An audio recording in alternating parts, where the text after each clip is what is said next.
কি দেখে ভোট দেওয়া উচিত, কি দেখে ভোট দিবেন না? আমাদের দেশে মানুষ তো লোককে দেখে ভোট দেয়, তাই না? ভোট দেওয়ার ক্ষেত্রে আমাদের লক্ষ্য করা উচিত কাকে ভোট দিলে এই লোকটা প্রার্থী হিসাবে যোগ্য এবং সৎ। তাকে ভোট দিলে সৎ এবং যোগ্য প্রার্থীকে ভোট দেওয়া হবে, এটা আপনার বিবেককে আপনি জিজ্ঞাসা করবেন। আপনি যদি সঠিকটা উদ্ধার করার চেষ্টা করেন, এরপর দেখলেন যে না, আপনি আসলে যেটাকে সঠিক মনে করছেন এটা সঠিক হয় নাই, লোকটা রাইট পারসন না, তাহলে আল্লাহর কাছে আপনার দায় নেই। কিন্তু আপনার চেষ্টা করতে হবে যে যে কয়জন আছে এর মধ্যে সবচেয়ে ভালো যোগ্য মানুষটাকে, সে জিতবে কি জিতবে না এটা আপনার দেখার বিষয়। আমাদের দেশে বেশিরভাগ মানুষ এই জায়গাটায় এসে ভুল করে, মনে করে যে তারা ভোট দেওয়ার লাভ কি, ভোটগুলো তো নষ্ট হবে। ভোট নষ্ট হয় না। একটা ভালো মানুষ যদি অল্প কয়েকটা ভোটও পায়, তাহলে সে এটার উপর ভিত্তি করে সামনে আর কয়েকটা পাবে, তারপর আবার আরো কয়েকটা পাবে। কিন্তু আপনি যদি ভোট দেওয়ার এই রাস্তাটা বন্ধ করেন, অথবা তাকে সে কম ভোট পাবে এই চিন্তা করে আরেকজনকে ভোট দেন, তাহলে কি হবে? এই চান্সে খারাপ মানুষগুলো তাদের খারাপের রাজত্ব আরো বেশি করে করতে পারবে। কেউ জিতুক সেটা আপনি চাইতে পারেন, কিন্তু জিতানো আপনার দায়িত্ব না। আল্লাহর কাছে দায়িত্ব হলো, আপনার কাছে মতামত চাওয়া হয়েছে, আপনি মত দেওয়ার সময় সবচেয়ে ভালো উপযুক্ত ব্যক্তির পক্ষে মত আপনি দিবেন, বাস। এটা হলো আপনার কাজ। যে লোককে ভোট দিলে আপনার ইমান, আমল, ইসলামের স্বার্থ, মুসলিম উম্মার স্বার্থ সংরক্ষিত হবে, আপনি বিশ্বাস করেন। যাকে ভোট দিলে দেশের সার্বিক উন্নতি হবে, চুরি ডাকাতি হবে না, দুর্নীতি 2 নম্বরই হবে না, যে কারণে আমাদের দেশ পিছিয়ে আছে। পৃথিবীর বহু দেশের তলানিতে আমরা পড়ে আছি। যাকে ভোট দিলে আমরা সেখান থেকে উঠার রাস্তা পাবো, তাকে আপনাকে ভোট দিতে হবে।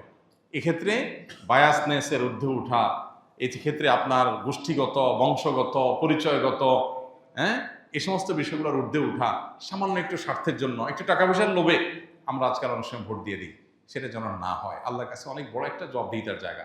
নবীজি বলেছেন, ইযা বুসিতাল আমরু ইলা গায়রি আহলিহি ফান্তাজিরিস সাআ। অযোগ্য মানুষকে যখন কোনো জায়গায় বসানো হবে, অপাত্রে যদি মানুষ তার মতামত দেয়, বা কোনো অযোগ্য মানুষকে যদি কোনো যোগ্য মানুষের চেয়ারে বসানো হয়, তাহলে কিয়ামতের অপেক্ষা করবা তোমরা। এটা কিয়ামতের আলামত। এই আলামত এখন চলে আসছে না, আসছে না? অতএব আমাদেরকে এখানে দায়িত্বশীলতার পরিচয় দিতে হবে। আল্লাহ বলেছেন, ইন্নাল্লাহা ইয়ামুরুকুম আন তুআদ্দুল আমানাতি ইলা আহলিহা। আল্লাহ তাআলা তোমাদের নির্দেশ করেছেন আমানত যথাস্থানে পৌঁছাও, অপাত্রে যেন আমানত না যায়। আল মুস্তাশারু মু'তামান।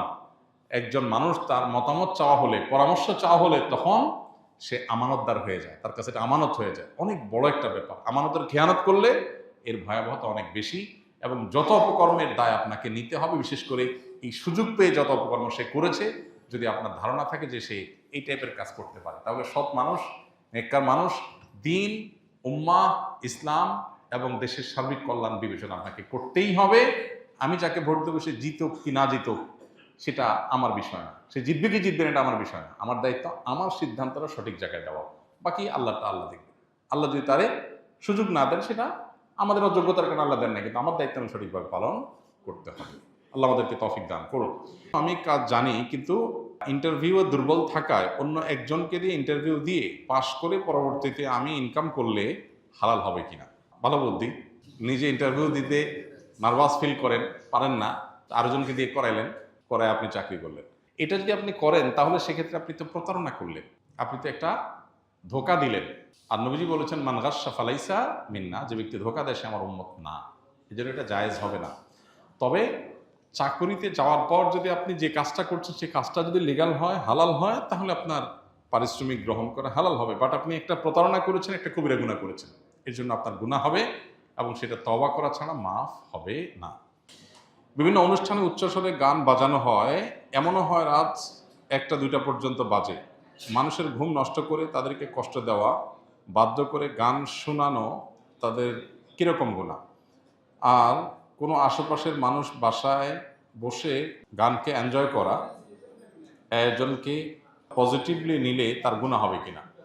ভাই, এটা আমাদের দেশের একটা সামাজিক অপরাধগুলোর মধ্যে থেকে, সামাজিক যে সমস্ত ব্যত্যয়গুলো আছে সেগুলোর মধ্যে থেকে একটা, যে উচ্চস্বরে গানের আওয়াজ কিংবা ওয়াজের আওয়াজ যেটাই হোক, এটা দিয়ে মানুষকে অতিষ্ঠ করা, এটার বিরুদ্ধে আমাদের অবস্থান নিতে হবে।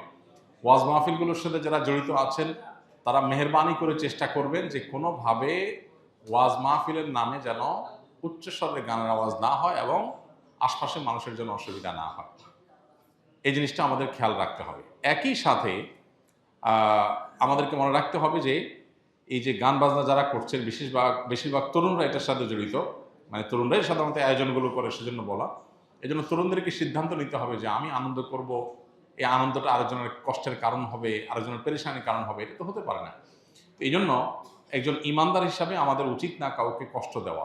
নবী করিম সাল্লাল্লাহু সাল্লামের মসজিদে এক লোক জোরে তেলাওয়াত করেছেন, নবীজি বলেছেন তুমি কোনো বধিরকে শোনাচ্ছ না, যে আল্লাহকে শোনাচ্ছেন তিনি সব শুনতে পান, অর্থাৎ উচ্চস্বরে পড়িও না, আরেকজনের ডিস্টার্ব হয়।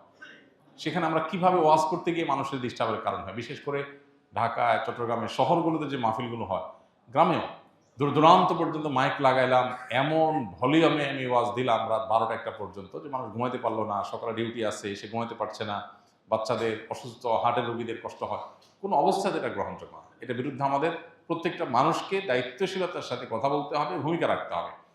আর এই বিনোদনের নামে, গান বাজনার নামে যে অত্যাচার, ওয়াজ তো যাক শীতকালে হয়, তাও গ্রামে হলে পুরো গ্রামের মানুষ ওয়াজ শোনার জন্য প্রস্তুত থাকে, কিন্তু গান বাজনা তো নির্দিষ্ট একটা গ্রুপ অফ পিপল শুধুমাত্র শুনে, আর বেশিরভাগ মানুষ অতিষ্ঠ হয় এবং বছর জুড়ে হয়, এটা কোনো শীত আর গরম নাই।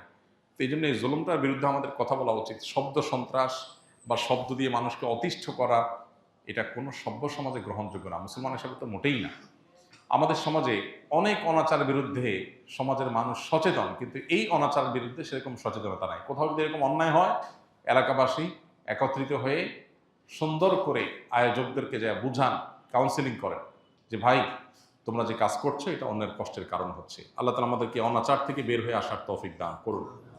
কিভাবে একটা মানুষের আনন্দ হয়, একজন লিখেছেন যে একজন বাসা থেকে এনজয় করছেন। হ্যাঁ, আপনি এনজয় করছেন কিভাবে? আপনি জানেন এই আওয়াজটা একটা মানুষের বুকে ধড়পড়ের কারণ, একটা হার্টের রোগী ছটফট করছে, এটা মনে উঠলে তো আপনার সব আনন্দ মাটি হয়ে যাওয়ার কথা। কিন্তু আপনি আনন্দ করছেন, তাতে অন্য মানুষ মরে যায়, যাক, আরেকজনের কষ্ট হয় হোক। যে ব্যক্তি হারাম হিসাবে গান শোনা থেকে বেঁচে থাকতে চায়, যে ইমানদার এটা থেকে নিজেকে রক্ষা করতে চায়, তার জন্য গানের আওয়াজ হাতুড়ি দিয়ে আঘাতের মতো, সেটা শুনতে চায় না, আপনি জোর করে তাকে শোনাচ্ছেন। তো এই জুলুম কোনো বিবেকবান মানুষ করতে পারে না। এই জুলুম বোঝার জন্য মুসলমান হওয়ার দরকার নাই, বিবেকবান হলেই যথেষ্ট। মাথায় যদি একটুও মগজ থাকে, তাহলে সে চিন্তা করবে যে আমার একটা উৎসব, আমার একটা ফুর্তি, এটা আরেকটা মানুষের চোখের পানির কারণ হচ্ছে, কিভাবে এটা আমি মেনে নিতে পারি? আপনি ফুর্তি করেন, ন্যায়ভাবে করেন, অন্যায়ভাবে করেন, সেটা তো এক জিনিস, আল্লাহর কাছে এর জন্য আপনার ধরা জবাবদিহিতা আছে। কিন্তু আরেকটা মানুষ ছটফট করছে, আরেকটা মানুষের কষ্ট হচ্ছে, আমি সেটা করতেছি, কোনো সভ্য সমাজ এটা হতে পারে না, কিন্তু আমাদের সমাজে অহরহ এই জিনিসগুলো হচ্ছে। বিবাহ বিনোদনকে কেন্দ্র করে, আকিকা অনুষ্ঠানকে কেন্দ্র করে, 31st নাইটকে কেন্দ্র করে, বিভিন্ন বিষয়কে কেন্দ্র করে দেখা যায় এই হাই ভলিউমে গান শোনার কালচার আমাদের দেশে আছে। মাহফিল তো একটা বিশেষ জায়গায় হয়, আর এগুলো দেখা যায় ঘরে ঘরে হয়। যুবকরা আস্তে আস্তে গান শুনলে তাদের ভেতরকার শয়তানি চিন্তাটা সেভাবে জেগে ওঠে না, যেন ফুল ভলিউম দেওয়া লাগে, যাতে শয়তান ফুললি অ্যাক্টিভ হয়ে যায়। আল্লাহ তাআলা আমাদেরকে হেদায়েত দান করুন। তরুণদেরকে এগুলোর বিরুদ্ধে দাঁড়াতে হবে এবং সমাজে এই অনাচারগুলো, এগুলো রোধ করার জন্য তরুণদেরকে এলাকাতে সংগঠিত হয়ে কাজ করতে হবে ইনশাআল্লাহ।